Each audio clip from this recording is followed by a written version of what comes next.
موجودہ دور میں دینی مدارس کی ذمہ داریاں۔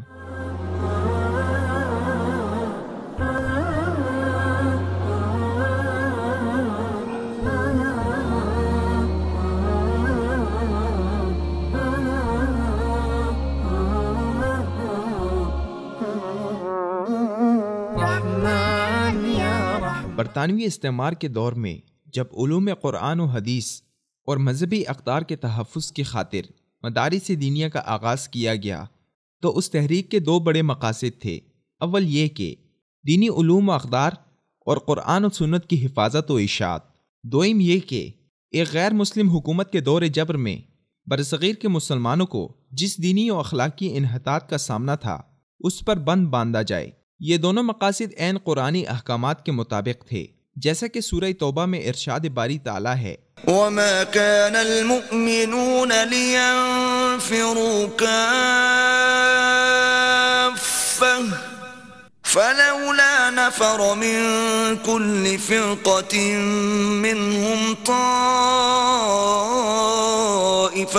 لِيَتَفَقَّهُوا فِي الدِّينِ وَلِيُنذِرُوا قَوْمَهُمْ إِذَا رَجَعُوا إِلَيْهِمْ لَعَلَّهُمْ يَحْذَرُونَ۔ اور یہ تو ہو نہیں سکتا کہ مومن سب کے سب نکل آئیں، تو یوں کیوں نہ کیا کہ ہر ایک جماعت میں سے چند اشخاص نکل جاتے تاکہ دین کا علم سیکھتے اور اس میں سمجھ پیدا کرتے، اور جب اپنی قوم کی طرف واپس آتے تو ان کو ڈر سناتے تاکہ وہ حذر کرتے۔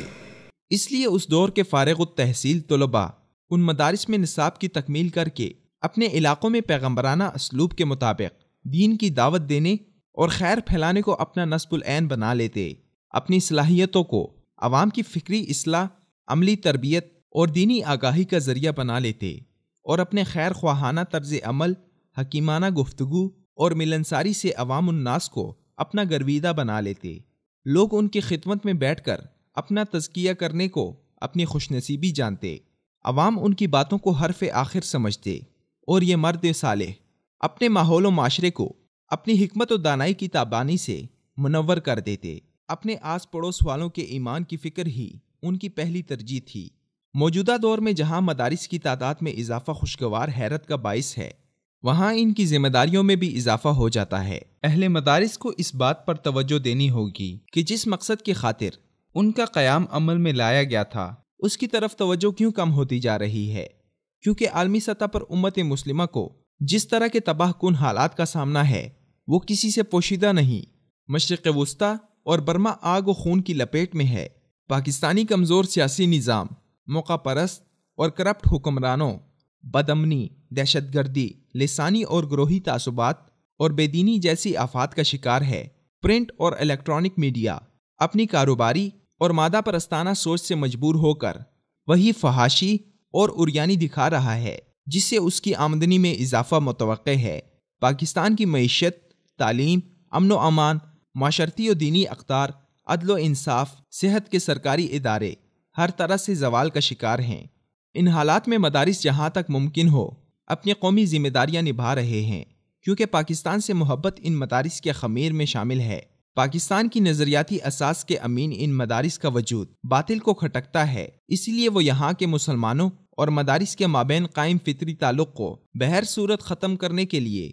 سرگرم عمل ہے۔ یہ عناصر براہ راست اسلام کو نشانہ بنانے کے بجائے اسلام کی تعلیم و تعلم سے وابستہ افراد اور اداروں پر طرح طرح کے بہتان تراش کر نشانہ بناتے ہیں۔ اس لیے مدارس کو چاہیے کہ وہ عوام الناس کے ساتھ اپنے تعلق کو مزید مضبوط بنائیں تاکہ باطل سادہ اور ناسمجھ لوگوں کو اپنے فریب میں پھانس نہ سکے۔ پاکستانی عوام کی دینی تعلیم و تربیت بھی انہی مدارس کی بدولت ممکن ہے، کیونکہ مدارس کو جہالت کی فیکٹریاں کہنے والے ارباب اقتدار کے قائم کردہ تعلیمی اداروں کی حالت زار سبھی کے سامنے ہے۔ یہ بات طمانیت کا باعث ہے کہ ہر سال مدارس میں داخلوں کی بڑھتی تعداد حوصلہ افزا ہے۔ خاص طور پر طالبات کی دلچسپی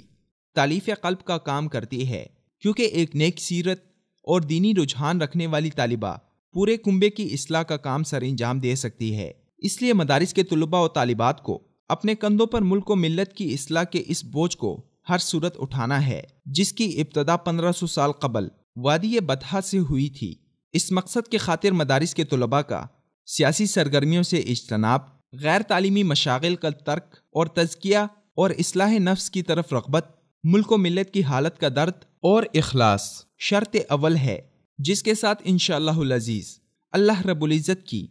غیبی مدد بھی شامل حال رہے گی۔